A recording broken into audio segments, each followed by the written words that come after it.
Dans la nuit étoilée de Farchana, il est 21 heures. Alors que les gens dorment, la délégation de la ministre des Affaires humanitaires se tient debout pour une réunion d'action qui sanctionne la visite des différents sites des réfugiés soudanais.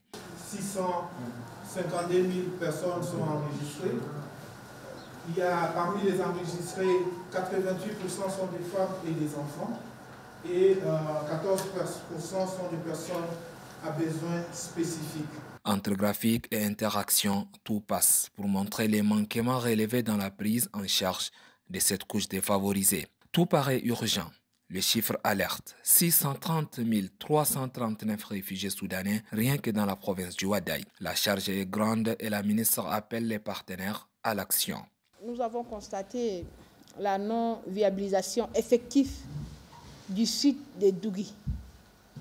Les mauvaises expériences dans la prise en charge des réfugiés à leur arrivée, l'insuffisance d'abris et d'infrastructures sanitaires et scolaires, le manque de mobilité pour les personnes vivant avec le handicap, la précarité sociale poussant certaines femmes à des pratiques aussi contraires à nos cultures et les législations en vigueur. Le Soudan en guerre et le Tchad payent les frais dans l'accueil des réfugiés.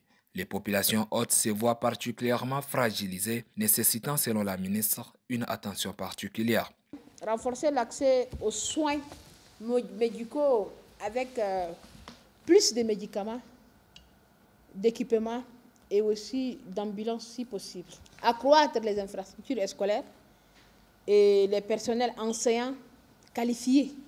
Augmenter aussi les forages d'eau et améliorer les infrastructures sanitaires. Plaider aussi pour une augmentation des rations alimentaires. La ministre en charge des Affaires humanitaires, Fatima Boucar Kossé, et ses partenaires s'engagent au sortir de la réunion à transformer la compassion en action pour l'amélioration des conditions de vie des réfugiés et des populations hautes. L'engagement pris à minuit montre l'urgence de la situation qui prévaut dans l'est du pays, conséquence de la guerre au Soudan.